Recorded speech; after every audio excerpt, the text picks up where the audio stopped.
The WWE is a company that is no stranger to making mistakes. That being said, one of the biggest mistakes WWE can make is having the wrong person win. Now, at the time of booking, they might not understand it, and certain matches are just blatantly more obvious than others. But the point is, the wrong person walked out the winner. So, in today's video, I am going to be giving you guys 10 new matches where I think the wrong person won. Now, obviously, these are all personal opinions, so if you disagree with me, I guess carry on with yourself. Do what you gotta do. I'm just saying, if you're gonna yell at me in the comments, I won't care. One quick plug before we start, head over to gfuel.com, use code WyattzWorld, save yourself a discount on any G Fuel products. And let's hop into 10 times WWE got booking wrong.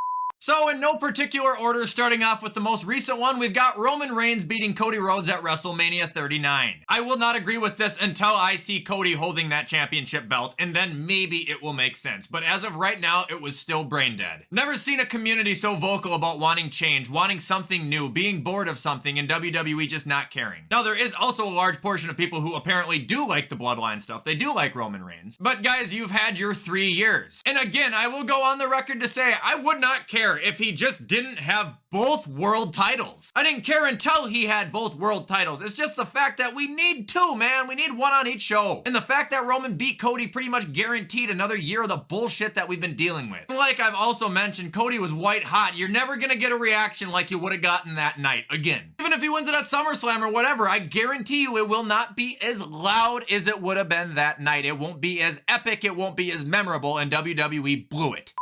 Moving on to the next match, we have Team WWE beating Team Nexus at SummerSlam 2010. This was really head-scratching. I would have understood it if the Nexus would have been dominating WWE for a number of years, but they weren't. It was months. They were very entertaining too, and they were convincing. It was a group of 7 or 8 guys that just mauled everybody they saw. They were really running the company. And then Team WWE fought them at SummerSlam when Nexus was supposed to win, and then apparently John Cena didn't like the idea of it, and he talked Vince McMahon into changing the decision to having WWE win. To this day, John Cena has admitted that that was the wrong mistake because it killed Nexus. Like, they were just starting to get over and they were dead. Funny enough, if you go look at every SummerSlam match John Cena has had since then up until he beat Baron Corbin, he lost. A lot of people think he lost once a year for every member of the Nexus that he buried. I love my boy John, but yeah, they should not have won that time. That was a horrible, horrible idea. Now we're on to Baron Corbin beating Kurt fucking Angle at WrestleMania 35 in Kurt Angle's fucking retirement match. Sorry for the 2 F-bombs, but what has Baron Corbin done since that? What is he doing right now? He's a jobber. Kurt Angle, one of the greatest of all time, and you feed him to that? That was one of the closest times I've ever been to diving through the television and slapping the absolute lips off of Vince McMahon, because Baron Corbin had been a meme for years. Ever since he stopped being the lone wolf, he has been a joke. They don't even have him wrestle in wrestling gear. They put him in suit and pants. Awful, awful, awful. And that'll bring us to Goldberg versus The Fiend. This will be the one and only time you ever hear me defend The Fiend character, because I hated it. I hated it so much. I hated the lighting. I hated the look. I hated it. I don't really like Bray Wyatt to begin with. However, having him drop the title to Bill Goldberg, hadn't they learned their lesson once already when it comes to giving him a title? We don't care, and we don't want that. When I say people didn't want Roman to win at WrestleMania, I mean people. When I say nobody wanted Goldberg to win the title, I mean nobody. I think the original idea was actually to have Roman and Goldberg fight at WrestleMania before COVID hit. That match would have sucked too. This was terrible. I actually believe this is what murdered Bray Wyatt's career in general, and I still can't quite come to reason with why Vince McMahon thinks Goldberg is such a draw.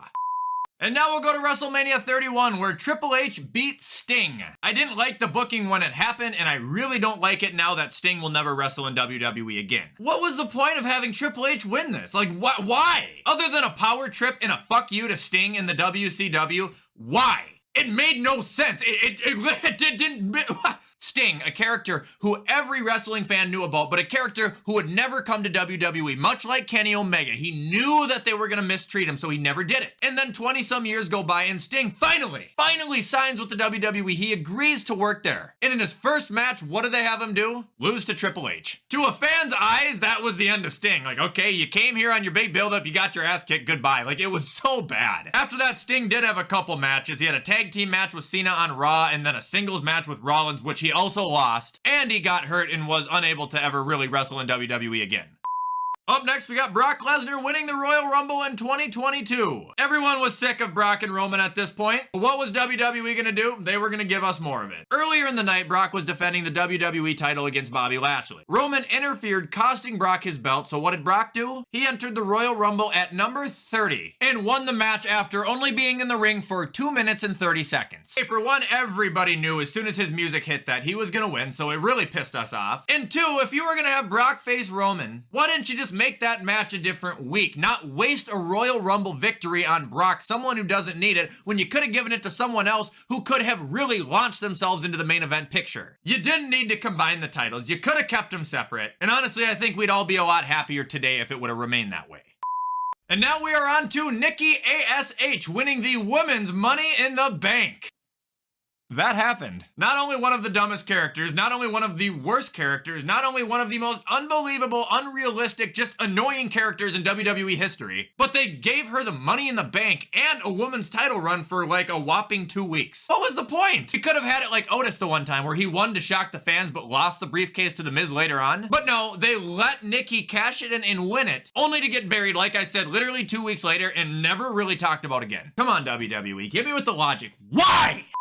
And now we are moving on to, I believe, 2011 Night of Champions, where Triple H beat CM Punk. Again, Triple H just winning a match he doesn't need to win at all. This was a weird time in WWE when Triple H was kayfabe retired, like he couldn't wrestle, he was only behind the scenes. Obviously, CM Punk was a rebel, so we called Triple H out like week after week after week. It started a feud. Then Triple H got cleared to get physically involved that one time with CM Punk, so they had the match, and Triple H won. Actually, that could have been the match that Kevin Nash ambushed CM Punk in. No, I don't think it was. But Kevin Nash and Triple H ended up having a match later on, and honestly, I think the reason for Triple H beating CM Punk was to set up that match. And it changed nothing though, of course. Triple H went back to being a part-timer, and CM Punk would quit the company 3 years later for shit exactly like that. Good job.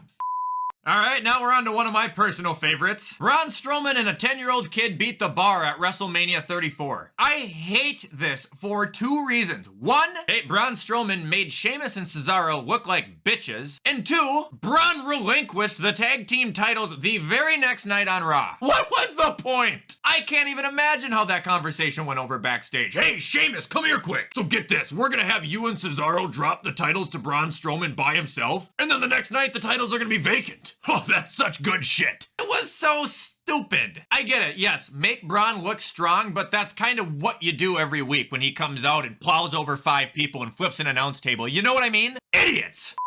And finally, we've got AJ Styles losing to Chris Jericho at WrestleMania 32. Good match, but this was another obvious fuck you to a guy who did not go to WWE for a long time. Why else would you have Chris Jericho, a guy who comes back for 2 weeks at a time and then leaves for a year, beat him at WrestleMania? There is no purpose behind it. Could have had Jericho beat Kevin Owens the next year, but they didn't. They could have had Jericho beat Fandango at WrestleMania 29, but they didn't. This was to spite AJ Styles. I 100% believe it, because AJ Styles is the guy who's still in the company. How nice would it be to say he's got that extra WrestleMania victory, especially over someone like Chris Jericho, but no. They gave the win to somebody who is in a competitor right now. It was dumb, man, especially since AJ was the #1 contender for the WWE title right after. Should have had him win.